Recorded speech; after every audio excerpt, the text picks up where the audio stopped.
Enotria, the last song. This game is one that has been in the news cycle for a minute, and it's also been, in my opinion, one that has gotten a decent level of promotion for a double A game. I actually played the demo that they released during the Steam Next Fest. Steam Next Fest is a little expose of some kind where, you submit your game demo and you can actually bring it in front of players and they can play the demo of your game, they can wishlist it and all of the above. I thought it was interesting. At the time, I was kind of looking at, what are the different methods game developers use to market their games. And I learned about NextFest and I started looking at some games there. And this was the only game that actually caught my eye because it was it was a Souls-like and it was a double A game. I'm sure there were other games, but this one I was paying attention to. The developers of this game actually had been in the news cycle about the whole Xbox thing in the past. Now, we're going to go ahead and take a look at that here pretty soon. However, let's go ahead and take, what I think is a very good look at the prevailing situation at hand. The developer said, "Hello, maskless ones," and this is the announcement on their website. We're thrilled to be a few weeks away from Enotria, the last song, launching digitally on PC and PlayStation 5 on September 19th. We're also very excited to have a physical PlayStation 5 edition coming a few months later. Enotria has been a passion project of ours for years, and we cannot wait to see you bring the fight to the authors to put a finite end to the twisted eternal play, Canovaccio. I hope I said it very well. But even in the beautifully detailed world, there's bound to be some darkness. Unfortunately, at this time, we have to announce an indefinite delay of the Xbox version. Now, this is very interesting. We understand how disappointing this news is to the Xbox community. Unfortunately, despite our best efforts and the hard work of our dedicated team, we've encountered challenges that have delayed our release on the Xbox platform.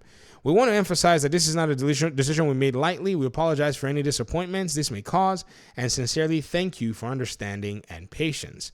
As a self-published indie studio, your support means everything to us, and we're dedicated to bringing Enotria to as many players as possible. We thank you for your continued support and understanding. We cannot wait to see you dive into the game September 19, 2024 on PC and PlayStation 5.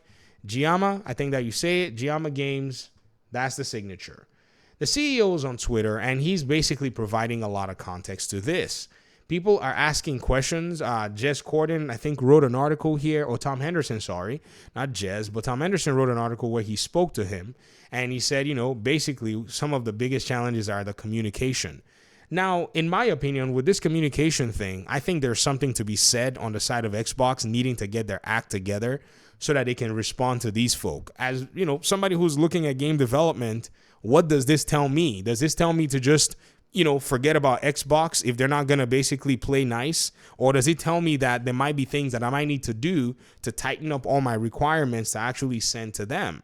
And I think both are kind of things that you need to, pay very close attention to, because if you actually go back a few months, around the time when I was playing this game and, they were talking about it not possibly coming to the Xbox, and I was playing the demo on Steam Next Fest, the game CEO already apologized to the Xbox community back then in March that the game was not going to be coming to the Xbox. So we're in August and the developer is apologizing that the game's not going to come to Xbox, but then the developer already apologized in March. What happened back then? I remember that this whole console war thing was flying everywhere with this game. It's, gamers, we have sometimes short-term memory. After the apology, in a press statement, they said, here's what's going on. In a press statement, CEO Giacomo Greco, I think that's the name, apologized for taking so long, that's how you say the name, to tell Xbox players that the game will not be coming to Xbox Series X and S, saying it was a choice that has just been made, and that making the release on all platforms will lead to a decrease in the overall quality of the product and a further delay of the same. So basically what they're saying is, if we had to release all of it, we're not going to be able to release it in the best possible form. So what we want to do is we want to focus on, two platforms. Also, this is another thing they said, I want you to know that the delay caused by the launch on the same date of the Elden Ring DLC gave us the opportunity to take more time to further improve the product. This led to raising the bar, and as CEO, I'm responsible for the final quality of the product, Greco said, because they wanted to release it, I think, around that time in July. But Elden Ring's DLC was coming, so everybody was staying clear of that. Having said that, I'll never have allowed our game to come out discreetly on all platforms. I prefer the game to be perfect on 2 platforms rather than discreet on 3. This is one of those, you talk a lot for somebody who is doing press for their game. This is probably where this person should have hired somebody that would do their press and their marketing in the official way that things are done. Greco further added that the game had debuted on PC. That once the game had debuted on PC and PS5, the team will also be working on the Xbox version as well as the DLC, so we can give the game to Microsoft users. As for why Gemma decided to forego Xbox version, the choice fell on PS5 rather than Xbox simply because we have a relationship with our partners in Asia, Sega, with whom we have agreements that we want to respect for them as a matter of respect, the CEO said. So basically, we have agreements with Sega, and they're probably pushing for the PlayStation version first. So they went ahead and they started working towards getting the PlayStation version out, pretty much. This is how I interpret it. As you may all know, the Asian market is, for a large part, dominated by the PlayStation, so the PS5 was a logical choice. I want to point out, however, Jamma Games is an independent software house that has never been funded by anyone, including Microsoft. Some accusations have been made by some users are the limit of the legal complaint about this issue. Some people were saying this game was funded by Microsoft. They helped the game, and then they're about to abandon Microsoft. Just fake news everywhere. I hope that everything is clear and that the Xbox community is not offended for our choice that was forced to make. They concluded. Now, they already chose how they were going to go ahead and release the game, right? Well, now launch is coming. They decided that they were going to go ahead and somehow magically, quickly get the Xbox Series X and X version working. But guess what? They've been ghosted by Xbox, which is interesting. Some people will say it's the Series S version. Some people are saying that this is a media stunt to be able to generate awareness for this game. The developers are saying it's not a media stunt. We've just been ghosted. At the end of the day, when I actually kept reading, the conversation, some people were asking the, developers, is this because of the Series S? They said, no, the Series S version works very fine. In fact, here's what they're saying now. We believe that Xbox is blessed with a huge gaming community, and we would love to release Enotria on your platform as fast as possible. If I've been calling it Enotria, sorry, it's Enotria. For some reason, it doesn't really work out for me to say. As we spent a lot of money and resources to make it happen, but this task is nearly impossible, with Microsoft taking months to reply us when we have the game ready for submission. Man, I don't know if they can keep a message straight or if they should have said as much as they said when they were basically saying, we can prioritize PlayStation 5 and PC. We'll get back to you when we're all good and ready. We apologize. Now, Xbox is blessed with a huge gaming community. In like 2 months, the music has changed. Yo, on the developer side, I have to say I don't understand what's going on. On Xbox's side, I got to say, y'all need to get it together. Don't be petty. This might be a petty move coming from someone that has that's a shot caller.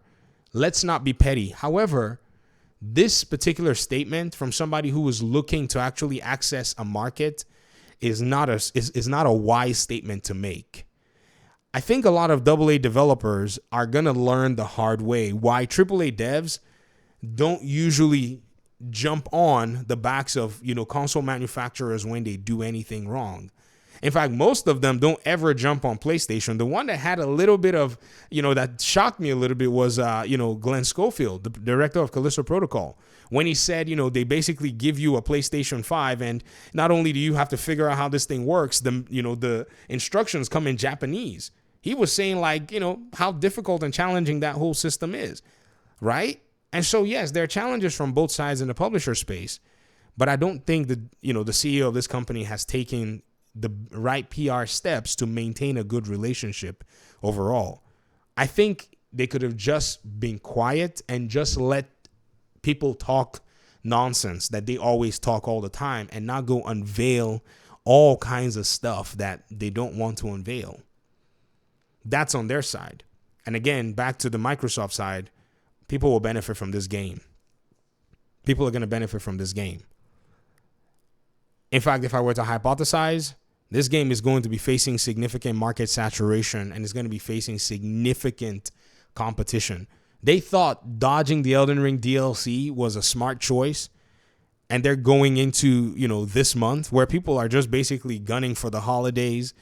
School has just started. That's one thing you got to have AAA machine marketing power to be able to punch through, all the resistance of people's wallets in the fall. And it just doesn't seem like this is the case. Before I actually go, I'd love to show you guys that comment where they said it wasn't the Series S. I was quite surprised that they actually said that. I mean, because, some fanboys were goading them to say, tell us the truth. Is it the Series S? I saw a comment that said that. The comment was like, just be honest and tell us. It's the Series S, isn't it? Where's that comment? Some fanboys are insufferable, man. You guys don't like games. Just be honest and tell us how, poopy the Series S console is and how underpowered it is. Then tell us that MS should have just made the Series X only. See this? The developers responded and said the game works fine on Series S, but when Xbox takes 2 months to reply to us, we cannot proceed with submission. Man, wow. I have no idea what is going on with this game, guys. But before you make any judgment, I mean, you can look at the prevailing, situation and the prevailing scenario around things, and that'll probably give you what, I think is a very solid idea as to what may be going on around here.